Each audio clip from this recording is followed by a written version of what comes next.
All right. So welcome everyone to today's Black Excellence in Legacy Lunch series. We started this series 2 weeks ago. With the kickoff of Black History Month, we wanted to, in the Office of Multicultural Education, we wanted to find an opportunity to not only highlight, but to celebrate Black alums and students at the College of the Holy Cross. And so with us today, joining us for today's conversation, we have Danita Beck Wickwire from the class of 1994 with us. We, unfortunately, other folks were going to join, but due to unforeseen circumstances, they weren't able to join for today. But we hope that for future session, the folks who weren't able to join today will join us for those sessions. My name is Chris Campbell. My pronouns are he, him, and his, and I'm one of the assistant directors in the Office of Multicultural Education. I also graduated from Holy Cross in 2015, and so it's been such a beautiful, return to the Hill for me. I started working at the college last year, February, so it's been a full year thus far. So I am going to, without further ado, I'm going to turn it over to Danita to introduce herself to us today. Sure. Just typing a message to you in the chat. Congratulations, Chris. Thank you.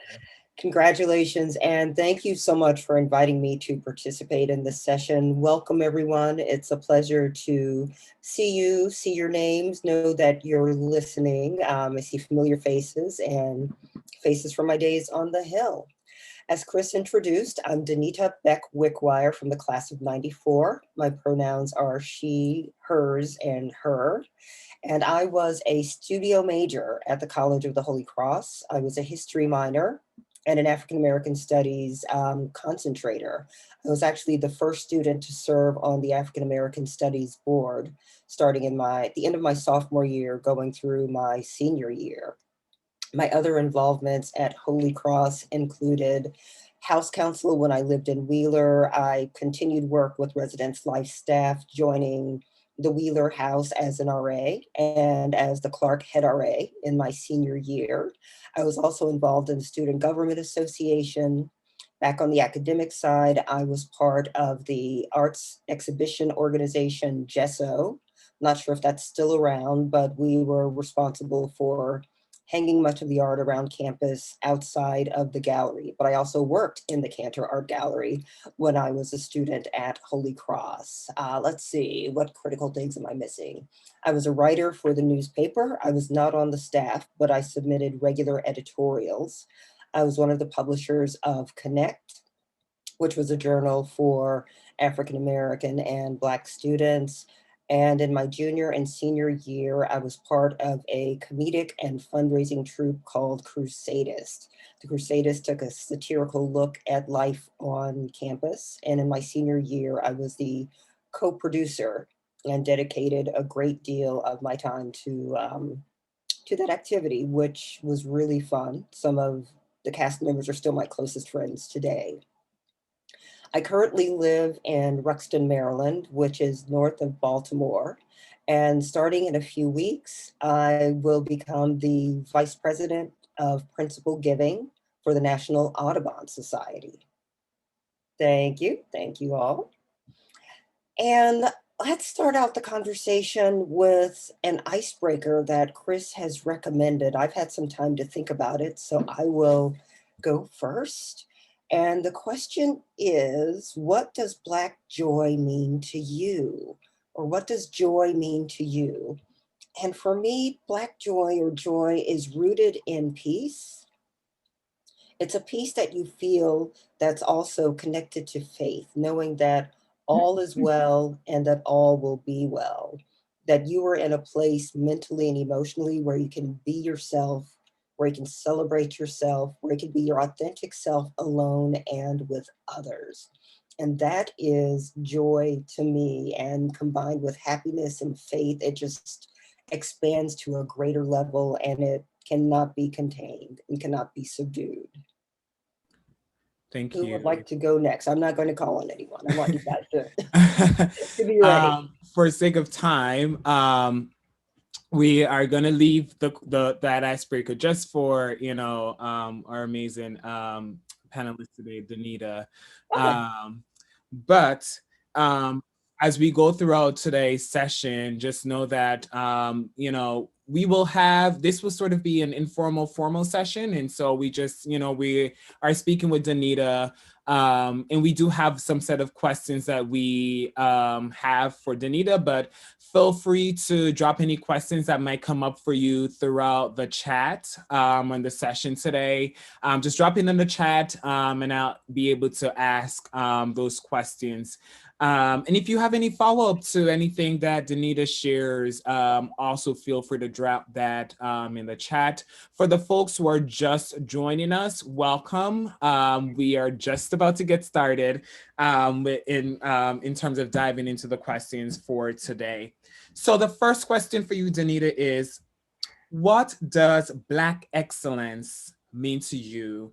And how would you define Black excellence at Holy Cross? To me, Black excellence anywhere, including at Holy Cross, means overcoming obstacles to achieve the same success as a person who faced lesser challenges. It means going the extra mile to achieve at the absolute greatest level in your capabilities. Sometimes Black excellence, even at Holy Cross, or especially at Holy Cross, means you're the first Black person to do something.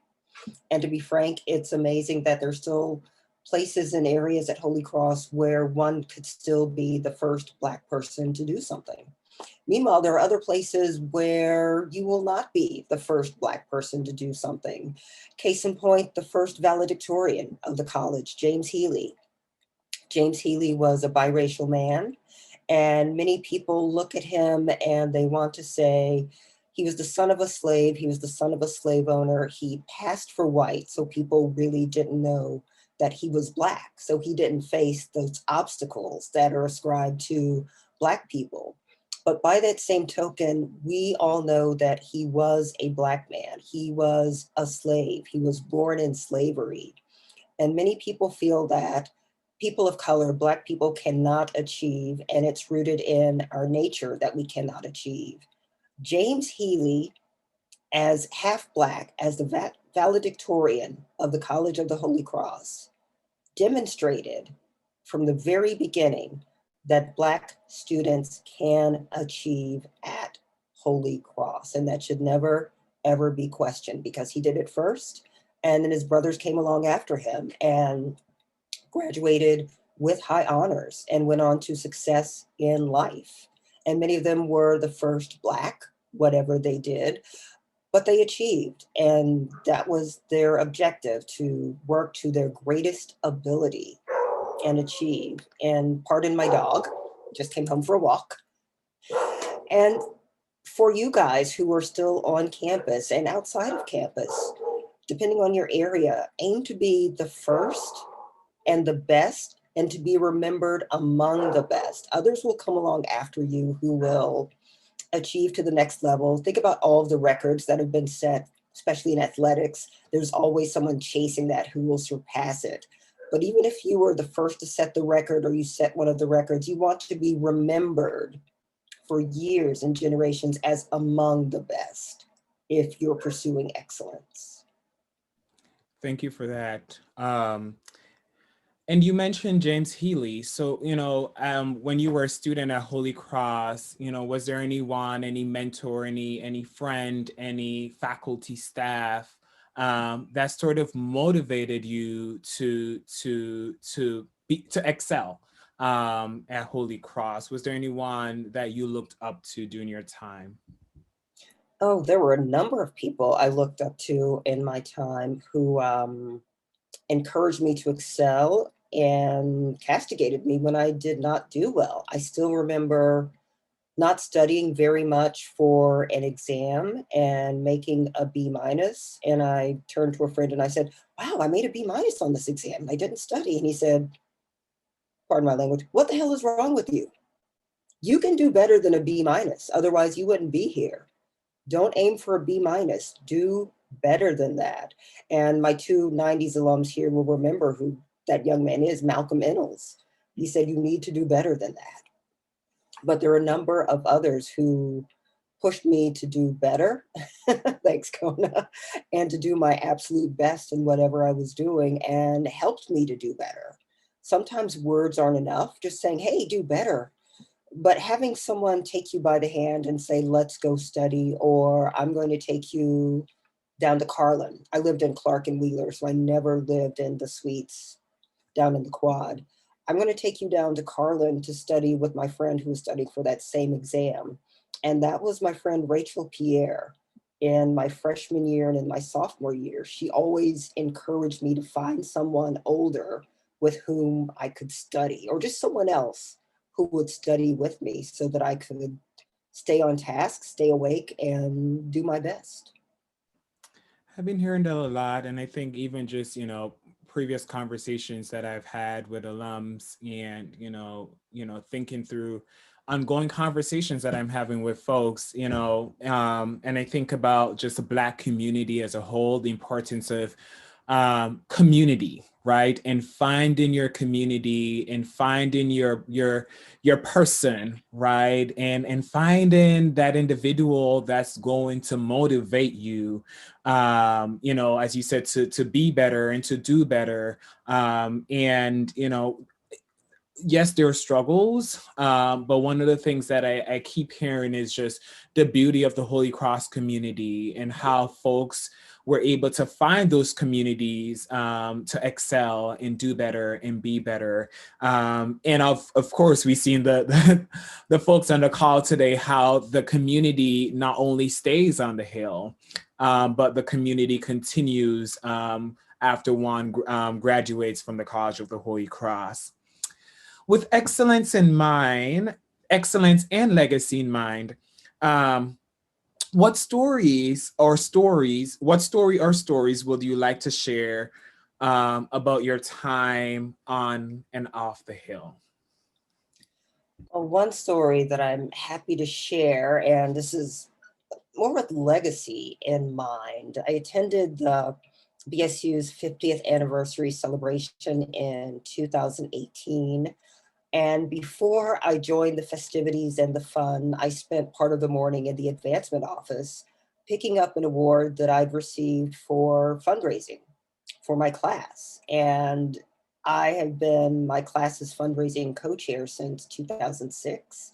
I have won several awards in that space and take on the role very seriously. I enjoy motivating others to give back and connecting my class to one another. But there was some irony in that weekend. I picked up that award. I was there for the celebration, and I remember attending the fishbowl conversation on Saturday afternoon and seeing tearful students who said to many of us, me included, where were you guys? We needed you. You weren't here for us when we needed you. We don't have your contact information. How do we get in touch with you?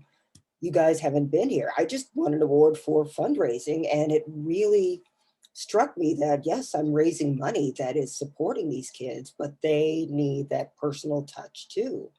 And that is what in part inspired me to create the Washington, D.C. area BSU student and alumni gathering, which takes place every January. This year was our first year to go virtual. And we've had great attendance. The first year we had 20 people. The second year we had 45 people. And it doubled. Marvin Blunt has been our physical host. It's in his basement. His basement was packed. And the first time we had the event, it snowed and people still came out in the snow because there's that desire to be with the community. There's that desire to be with and support the students. And the students managed to carpool and get there because they wanted to meet alumni and spend some time with us. And I've stayed in touch with the students and many new friends from the event.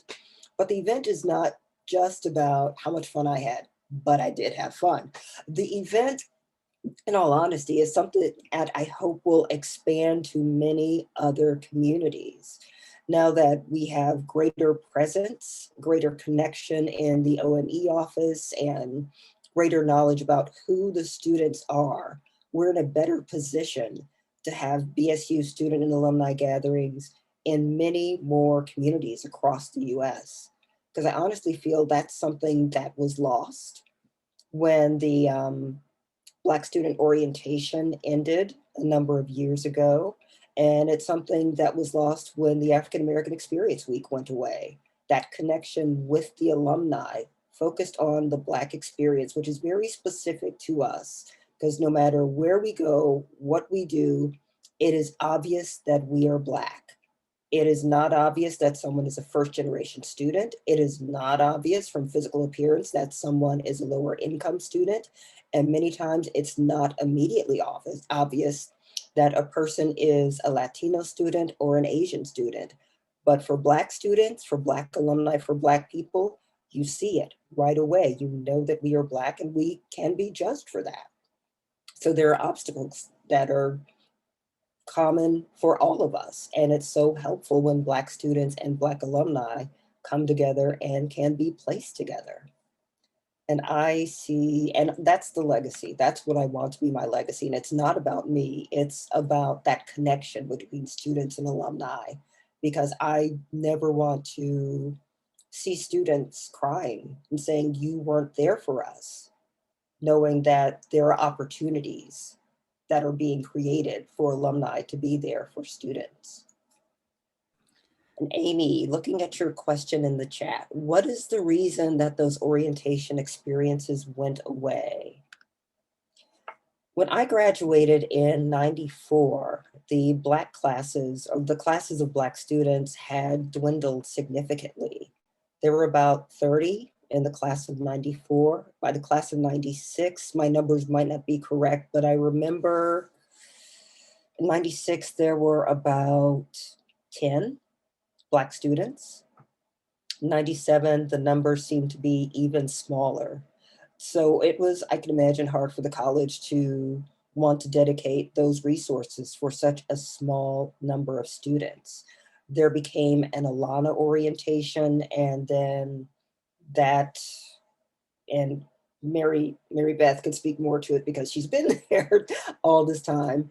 It morphed into an orientation for low-income students, first-generation students, alumna students, students whose grades were not high enough and they needed an extra boost. So some of the orientations that take place now that include the Black students are a catch-all for a bunch of students, for a bunch of different backgrounds. They are beneficial and helpful, but they do not necessarily bring in the Black alumni to interact with the Black students on campus. And Yolanda's here on the call.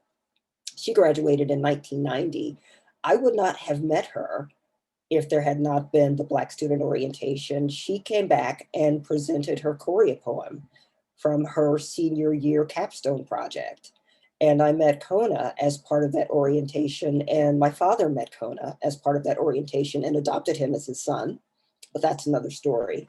But it was during that orientation that I met those older students, those mentors, my best friends, forged that first community that was essential to my success. If there had not been a Black student orientation, I probably would have transferred out at the end of my first semester if I didn't have those connections and those resources.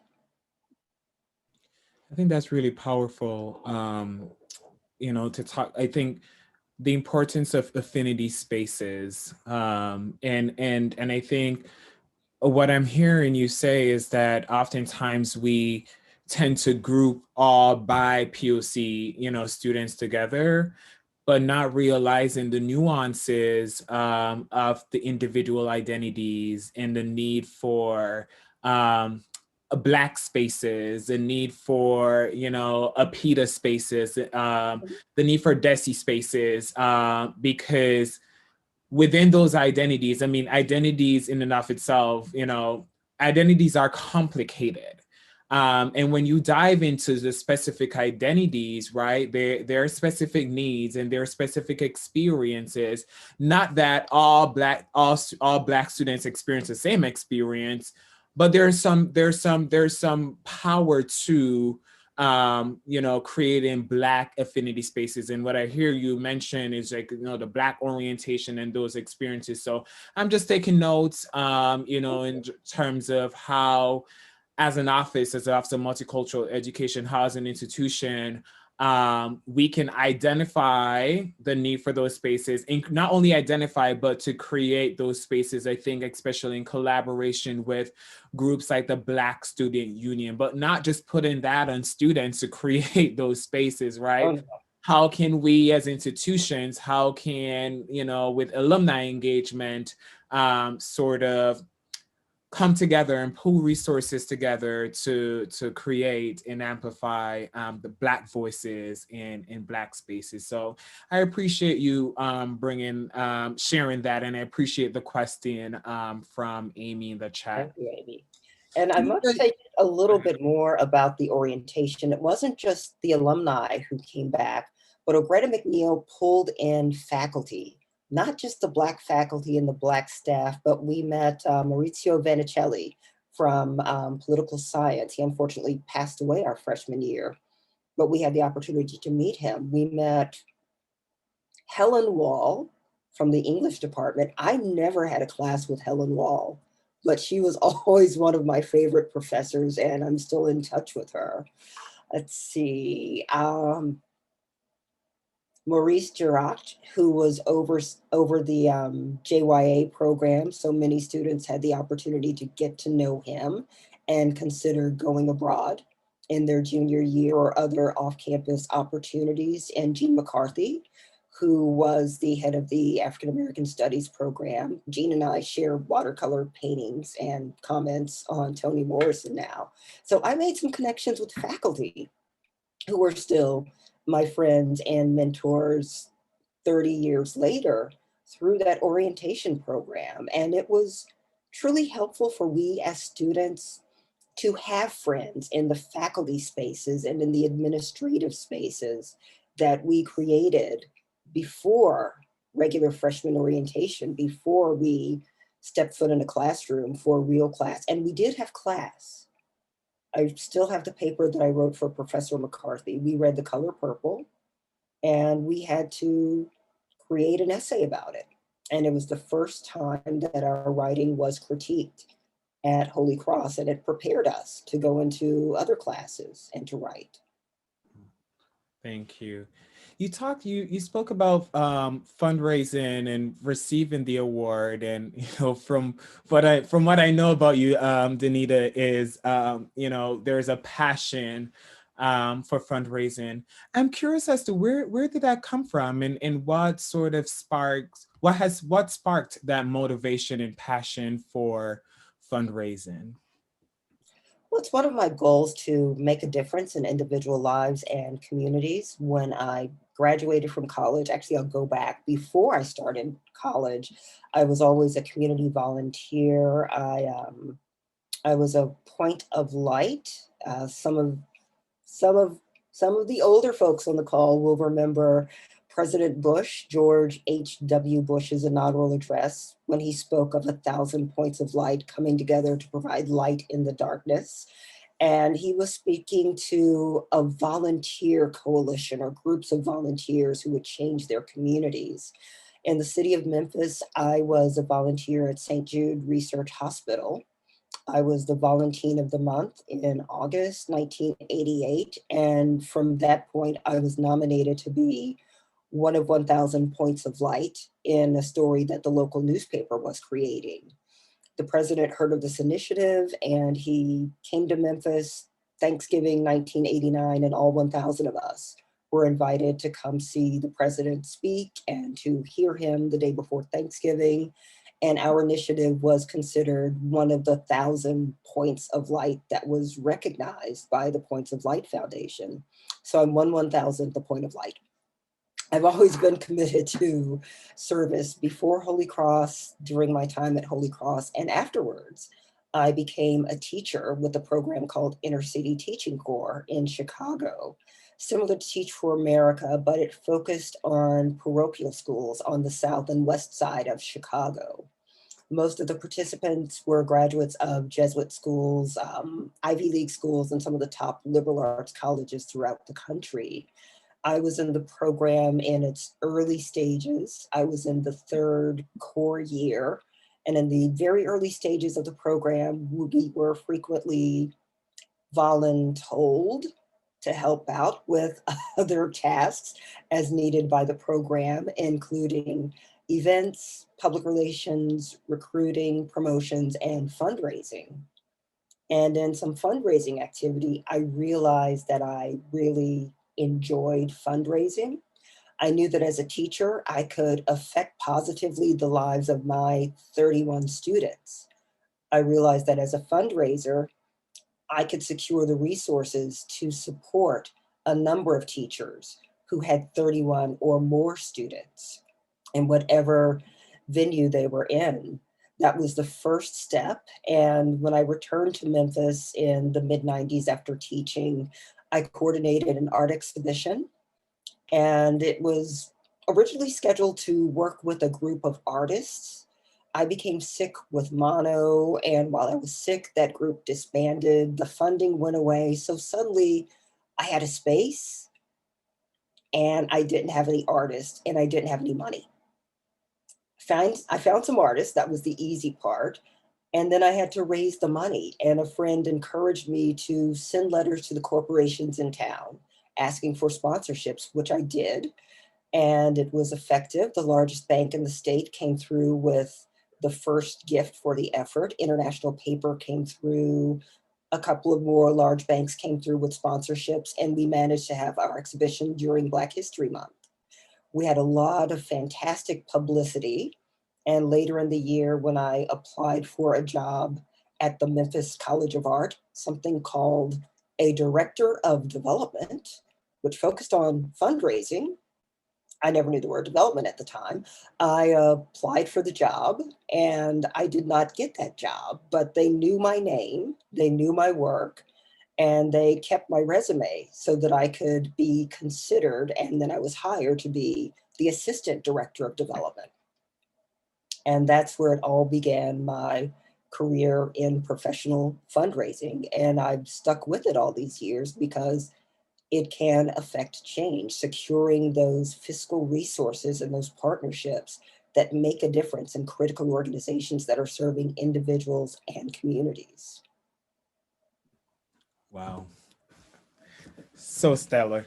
Um, Thank you. Thinking about, and I appreciate you sharing your background to fundraising. And I think it's really helpful. And, I can only hear your passion. Going back to, the theme around excellence and legacy, which is also connected to, your passion for fundraising.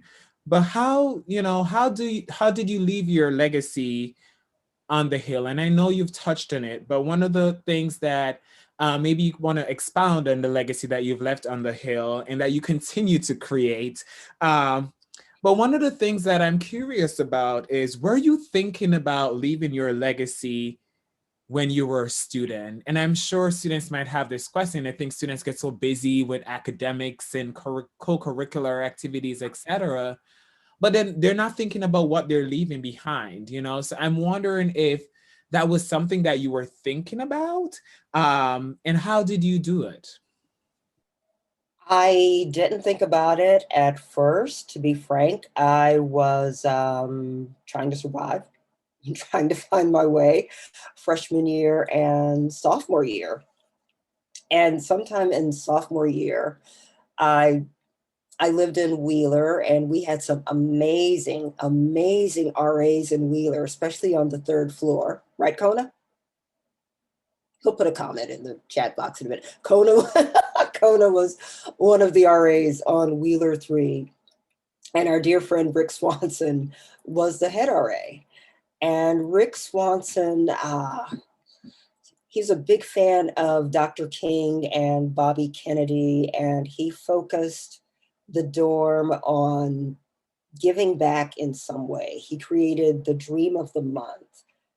And we as a group created this event called Defy Winter, which was held in early spring, what is considered early spring in many parts of the world. It's still late winter for Worcester. And it was an outdoor event with music and food and a fundraiser to secure resources to help the homeless in the Worcester community. And it was such a great event. Afterwards, we talked about holding it the next year and the next year and subsequent years. And in my junior year as an RA, and I wanted to be a head RA, junior year, we had the second Defy Winter, and I knew there was going to be a third one. I realized, wow, head RAs can leave a legacy too. You can create something meaningful that ties into your dorm's theme and carry it forth for years to follow, or others can carry it forth. And that's what we saw with Defy Winter. So when I was a head RA in Clark, we named the dorm the Clark Rock Cafe, taking on the theme of the Hard Rock Cafe with music and bringing people together and doing something unique and different. There was an area that always concerned me on campus, and it still does, and it was the drinking culture. I'm not going to say I did not drink, but I did not like it that social life revolved around drinking. And there were times when I turned to the administration, to CCBFD, of which I was a member, and I said, can we do something else? Can we have some more events on campus? Let's do something. And I was told time and time again, I wasn't the leader at the time, I was told that students would not come. Students only like to go off campus and drink. There's no point in hosting other events because they just won't come. I never believed that because I knew I didn't go off campus every weekend drinking. Most of my friends didn't go off campus every weekend drinking. There were a number of other students who did not go every weekend. It was dangerous and not an ideal social life. And there was another issue. Most of the campus bands could not find a place to play on campus. If they were not booked in the Hogan Campus Center, they were playing at off-campus parties and at the bars off campus. So people were using fake IDs to go see their friends' band play. So we brought the bands on campus with the Clark Rock Cafe. There were 3 of them held. The bands played in the social room. We served mocktails, and it was open to anyone of any age. And we had some of the best bands on campus. We got lucky the first session. The hottest band on campus was called Spindrift, and half of them lived in Clark. So they agreed to play for free. So every other band had to play for free because Spindrift wasn't getting paid. So basically, we used very little of our budget for the first event. And I forget how we pulled off getting food from Kimball for free because you never can do that. But we got free food from Kimball. The bands played for free. We had a huge crowd and it was a tremendous success and no one was in danger. No one had to go off campus. No one was forced to play beer pong just to hear their friend's band play. And that was what I wanted to be my legacy, that there would be more events, more Clark Rock cafes, and more events like that on campus. Clark had always maintained the dark dance, and that continued for a number of years. But that's what I wanted to be my legacy, opportunities for students to have social engagement that did not involve drinking and going off campus. I think that I also want to acknowledge, thank you for sharing that, and also Amy's points in the chat too about, real. Amy shared that there was a recent Facebook thread among alums that made Amy realize how lucky, and I would say I'm blessed to not have, never been a victim of sexual violence at or after a party, and that is real.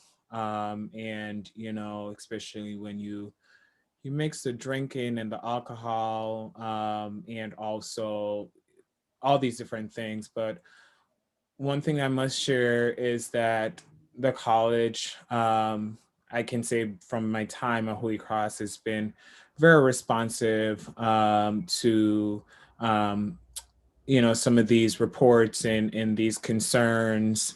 Currently now the college is in the process of hiring an assistant director. in the Title IX office, focusing on, sexual violence prevention. And so that is something I just want to acknowledge, that it's so harmful and it's so hard to hear of these stories and going. And, what I hear from Danita is, there is this stigma around, thinking there's not a need for social activities and social engagements that don't revolve around alcohol and drinking. And that's not true. There are students there's a good percentage of students who are oftentimes searching for activities and programs that don't revolve around alcohol consumption. And so, as a college, how can we acknowledge that? And I feel that with just the modernization of higher education, there's a lot more intentionality around creating these spaces and creating these opportunities for students. One of the things I heard from what you shared, Danita, is, how can you use your positionality, to sort of impart legacy. So it's, oftentimes folks don't attend a college and say, this is what I'm going to do, this is what I'm going to leave behind, right? But how can you use your positionality? How can you use your voice as a student to create change, and to leave your legacy? And sometimes you're doing it and not even thinking about it. But I encourage, what I hear is, and my encouragement for students is, you're a part of an e-board, you become the co-chair for an organization, you become an RA, head RA.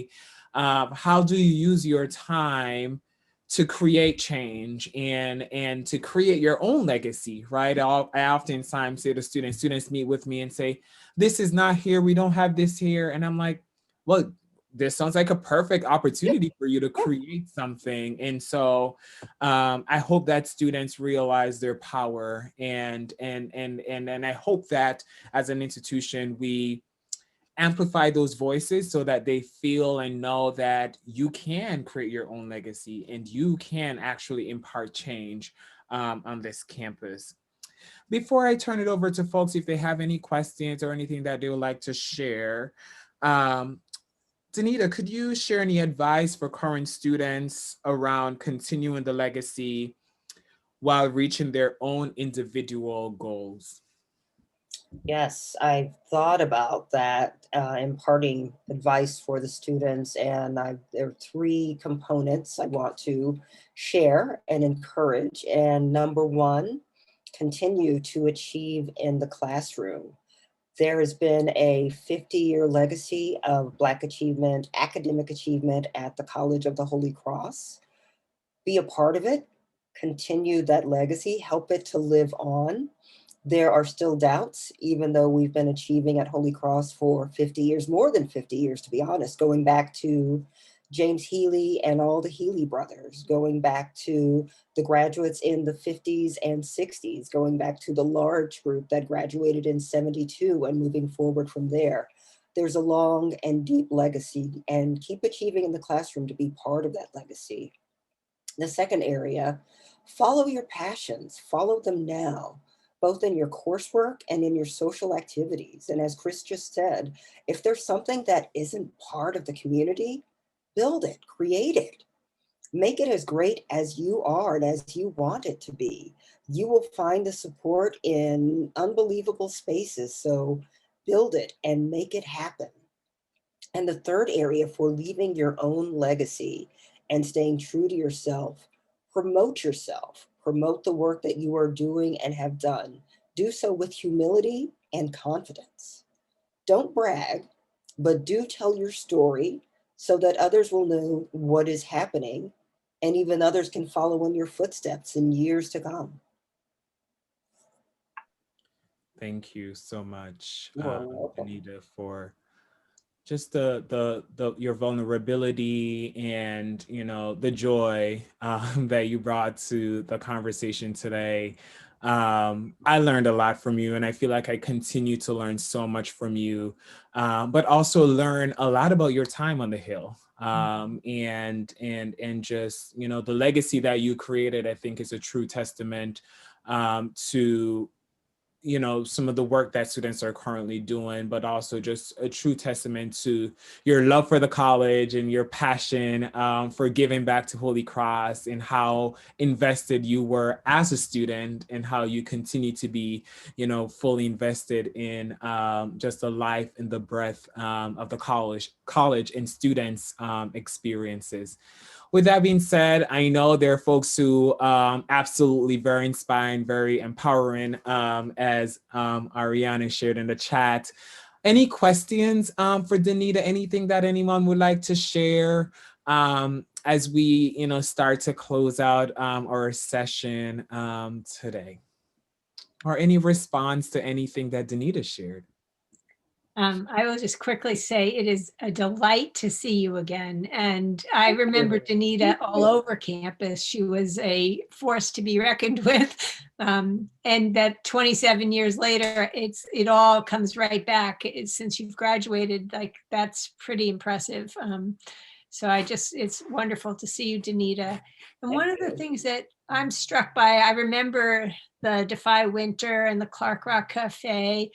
I'm struck by the creativity of those initiatives and the student, the way that it was students, they came from students. And I wonder sometimes if we don't have too many expectations in other areas for students, so that their ability to be creative and spontaneous in the ways that you and your fellow students were, I wonder how often that's able to happen, or if we've gotten too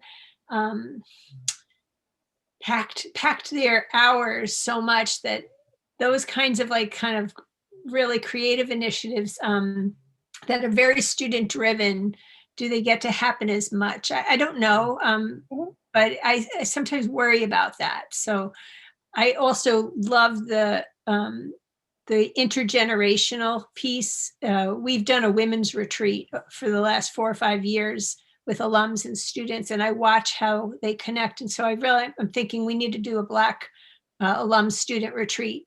I'm hearing what you're saying of the distinctiveness of the experience, and how being able to bridge generations is critical. So thank you for that insight. Thank you, Mary Beth. And I'll be honest with you talk about the time and space, the time constraints that students have, and they're not allowed to be creative. We needed to come up with something to call the dorm, and we thought on it. And the first thing that we really created, because we needed to have t-shirts printed for the first day when students moved in, we came up with Jurassic Clark. That was what we submitted that Monday, to have the t-shirts made by Saturday. We sent that off to the printer, and it was 2 days later, that Wednesday, that we came up with Clark Rock Cafe. And we thought, well, this is so much better than Jurassic Clark. What were we going to do with that? Have dinosaurs in the dorm? Nah, there are enough fossils on campus. Clark Rock Cafe is better. We'll have t-shirts made, and when we have the first event, that's when we will sell the t-shirts, and we can use the money to invest in future Clark Rock Cafes. So sometimes when you force the issue with time constraints, you don't get the best creativity. But if you leave space for that second pass, you can get something more dynamic and better and richer and truer. Nice.